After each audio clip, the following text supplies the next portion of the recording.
Good morning friends. I hope कि आप सभी लोग अच्छे होंगे और आप ये स्टडी बहुत ही अच्छी चल रही होगी। तो अपनी अपॉर्चुनिटी को कभी भूलना नहीं चाहिए। आपको अपॉर्चुनिटी मिलती जाती है बट आप उसको मिस कर देते हैं। एक वीडियो आप सभी के लिए है जो अंडर 10th है, 12th है या कॉम्पिटिटिव स्टूडेंट है। तो आप इस वीडियो को लास्ट तक देखना न भूलें, क्योंकि मैंने 10th भी पास है, 12th भी, ग्रेजुएशन भी एंड कंपटीशन भी, और ये इसमें भी हमने प्रॉब्लम फेस कर रहे हैं। और कैसे हम प्रॉब्लम फेस करते हैं सभी कंडीशन में और उस कंडीशन से कैसे बचते हैं वो आपको देखने को मिलने वाली है। और उससे ऐसा आपको जरूर आपको बेनिफिट देखने को मिलेगा। इस वीडियो को देखने के बाद आपको जरूर स्टडी में हेल्प मिलेगी। अगर आप इस बातों को ध्यान से देखें तो आप जरूर अपने स्टडी में बेहतर कर पाएंगे। तो चलिए जानते हैं कि जो भी स्टूडेंट 10th में है, 12th में है या कोई कॉम्पिटिटिव स्टूडेंट है तो उसको स्टडी का सही मेथड क्या होता है मालूम नहीं है, और सही से नहीं याद कर पाते हैं, नहीं सही से किसी मैथ, रीजनिंग या एनी सब्जेक्ट को रिवीजन कर पाते हैं, नहीं उसका प्रैक्टिस कर पाते हैं। खासकर क्लास 10th और 12th के स्टूडेंट जो कि अभी टीनेजर्स है बट उनको स्टडी से ध्यान न देकर अदर नेगेटिव लाइन में बहुत ही माइंड को फोकस करनी पड़ती है, उससे कैसे बच सकते हैं। तो नेक्स्ट है हमें स्टडी में क्यों प्रॉब्लम होती है। सबसे जानेंगे सही मेथड क्या है और वो प्रॉब्लम होती क्यों। तो सबसे पहले जानते हैं कि हमें स्टडी में प्रॉब्लम क्यों होती है। तो सबसे मोस्ट इंपोर्टेंट बात है आपका ध्यान स्टडी पे नहीं होता है, क्योंकि अभी ऑनलाइन बहुत से ऐसे स्टूडेंट होंगे ऑफलाइन से ज्यादा ऑनलाइन स्टडी कर रहे होंगे, मोबाइल से क्लास लेकर स्टडी कर रहे होंगे। तो इस क्लास के बीच क्या होता है कि वो क्लास करते हैं और हमें आपको 100% बताते हैं, उसमें से 1 से 2% स्टूडेंट ही है जो अच्छे से समझ पाते होंगे। लेकिन क्लास लेना है, क्लास करना है, लेकिन कुछ समझ में नहीं आता। ये 100% है कि 1 से 2% स्टूडेंट है जिसको 100% समझ में आता है, बाकी में 20%, 30%, 40% ही समझते हैं। ऐसा क्यों? ऐसा इसलिए फर्स्ट रीजन ही हो सकता है कि आपने इससे पहले अच्छे से पढ़ाई नहीं की है, उस टॉपिक के बारे में अच्छे से स्टडी नहीं की हो। आप 1 to 10 तक जब भी पढ़े, यहाँ से 9th 8th में पढ़े होंगे, अच्छे से नहीं पढ़े होंगे, या तो आपको टीचर अच्छे नहीं मिले होंगे या तो फिर आप उनको अपने माइंड में सेटअप नहीं किए होंगे। वो जो पढ़ाते थे बस आप उसको मजाक समझ के लेके फिर एक कान से निकालना है, सुनना है और दूसरे कान से निकाल देना है। तो ये सबसे फर्स्ट प्रॉब्लम थी। सेकेंड प्रॉब्लम आपकी ये हो सकती है कि आप मोबाइल में वीडियो जब क्लास देखते होंगे फर्स्ट बार, क्योंकि इससे पहले आपके पास मोबाइल नहीं था, तो आपको माइंड में एक ही सवाल आता होगा कि रील्स देखे, वीडियोस देखे, मोटिवेशनल वीडियोस देखे और ऐसे स्टूडेंट्स का वीडियो देखे जो कैसे पढ़ाई करते हैं उसके बारे में जाने। बस इसी चीज को देखते देखते आपका माइंड क्या हो जाता है, मेकअप। मेकअप क्या होता है?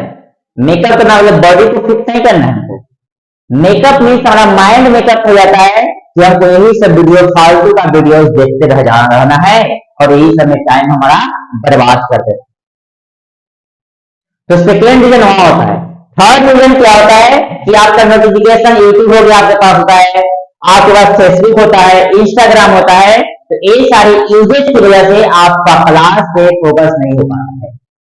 अगर आप केवल ओनली क्लास के लिए मोबाइल लिए हो, स्टडी के लिए लिए हो, तो आप जरूर अच्छे से पढ़े होंगे और अच्छे से पढ़ाई होगा।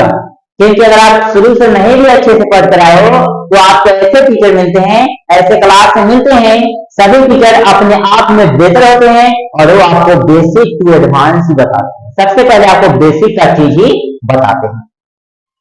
तो एक सारी रीजन हो सकती है। अगर आप इस रीजन को त्यागते हो, यानी किसी भी चीज को पाने के लिए त्यागना जरूरी होता है।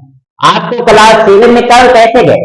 आपने क्लास 6 को त्याग दिया, क्लास 6 में आपने क्लास 9th को त्यागा, तब जाकर क्लास 10th में गए।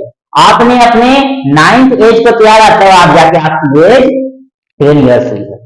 तो किसी भी चीज को पाने के लिए सबसे पहले उसको खोना जरूरी नहीं, त्यागना जरूरी होता है। जब तक आप त्यागोगे नहीं तब तक आप आगे बढ़ोगे नहीं। इसलिए आपको Instagram, Facebook, other social media activity को त्यागना पड़ेगा, तब स्टडी करनी पड़ेगी, खासकर उन स्टूडेंट के लिए जो अंडर एज है, इट मीन अंडर 12 है। अगर आप इस बातों को मजाकों में ले लोगे तो आप फिर बाद में जाकर पछताओगे कि हमने क्लास 10, हमने क्लास 12 में अच्छे से पढ़ाई नहीं की। अगर हम क्लास 10 और 12 में अच्छे से पढ़ाई की होती तो हमको बहुत ही जल्दी सक्सेस मिल चुकी होती।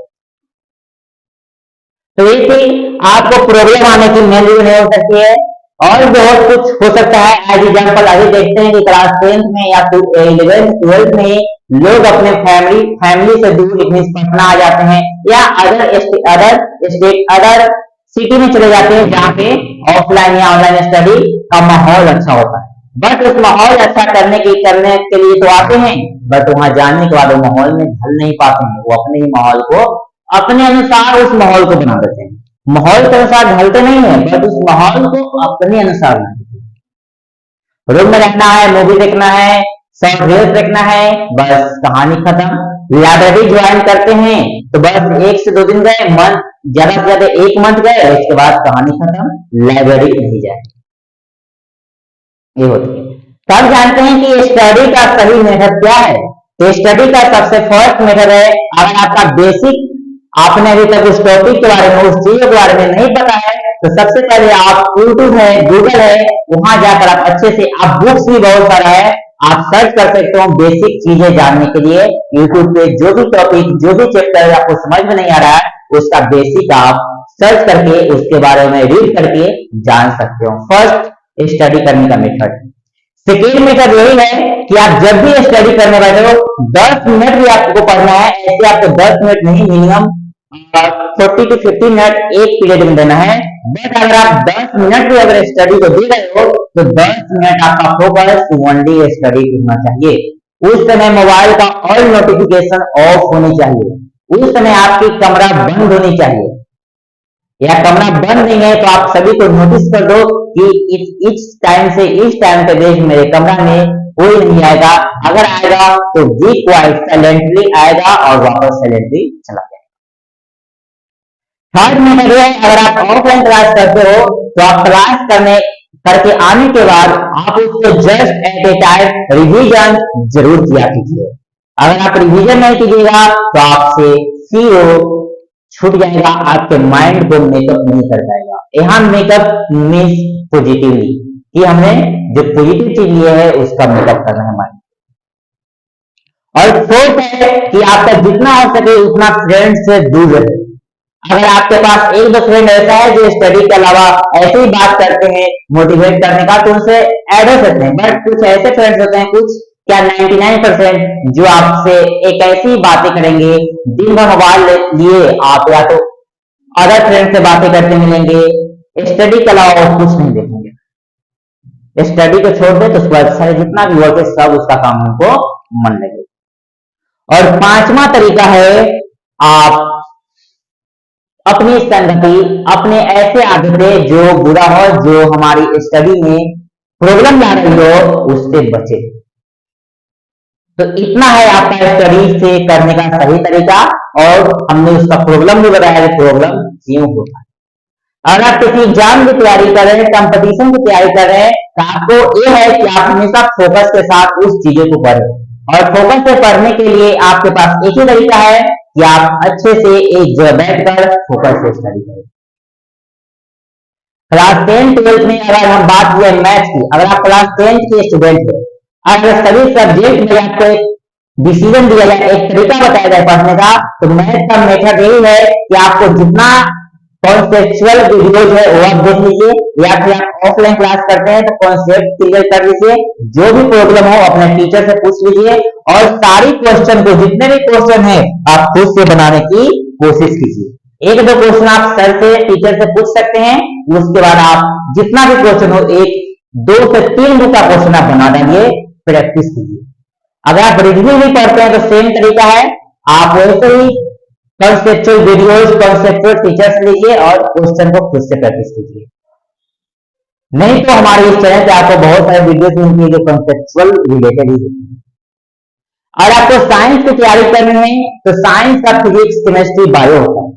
आपको हर एक सब्जेक्ट पे फोकस करना पड़ेगा। अगर आपकी फिजिक्स स्ट्रॉन्ग है, बायो और केमिस्ट्री वीक है, तो आपको ज्यादा बायो और केमिस्ट्री पे फोकस करना पड़ेगा।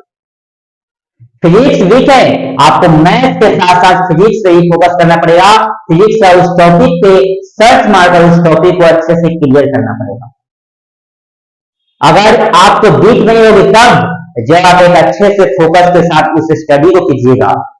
जो पढ़ाया जाएगा, जो टीचर आपको बताएंगे, उनको अच्छे से सुनिएगा। जो बता रहे हैं उसमें आपके माइंड में वही होना चाहिए। ये नहीं कि घर जाना है, फ्रेंड से मिलना है और अपने फ्रेंड जो बगल में बैठे हुए उनसे बातें चल रही है, तो ये कभी नहीं होगा, कभी नहीं। अगर आप बात करें एसएसटी की, तो एसएसटी हम बोलेंगे आप जितना ज्यादा हो सके खुद से स्टडी करने की कोशिश कीजिए, खुद से समझने की कोशिश कीजिए। आपको 100% समझ में आएगा, आपको 100% माइंड में आएगा। रही इंग्लिश की बात, तो इंग्लिश बहुत ही वीक होती है बहुत बच्चों की। जैसे मेरी इंग्लिश बहुत ज्यादा वीक थी, अभी वीक है, बट आपको प्रैक्टिस करनी है इसकी। आपको कुछ मंथ के लिए एक इंग्लिश की क्लासेस करनी है और उस क्लासेस से प्रैक्टिस करनी है। जितना ज्यादा प्रैक्टिस कीजिएगा, जितना ज्यादा वोकैब को याद रखिएगा, उतना ज्यादा आपका इंग्लिश स्ट्रॉन्ग होगी। हिंदी और हिंदी व्याकरण आपको खुद से ही पढ़नी है, या अगर टीचर है तो उनसे पढ़िए और अच्छे से समझने की कोशिश कीजिए। तो ये 10th और 12th दोनों के लिए थी ये वीडियो, और इससे पहले हमने कंपटीशन के स्टूडेंट के लिए बता दिया। अब आए हम स्कूल से या कोचिंग से, पढ़े, बुक लिए, रख दिए, ऐसे में कुछ होने वाला नहीं है कभी। आप जब आए तो 5 to 10 मिनट रेस्ट ले सकते हो, उसके बाद रिवीजन कर लेंगे। आधा घंटा में पूरी रिवीजन आपकी कंप्लीट हो जाएगी। बस आप जो करना है कीजिए, और फिर आपको जब टाइम मिले उस टाइम में आप उस होमवर्क को, उस टॉपिक को कवर कीजिए, जो बताया गया उसको रिवीजन कीजिए, और उसको जो भी प्रैक्टिस करना है, क्वेश्चन बनाना है, उसको स्टडी करना है, रीड करना है, रीड कीजिए। तो ये होती है मेन स्टडी करने का मेथड।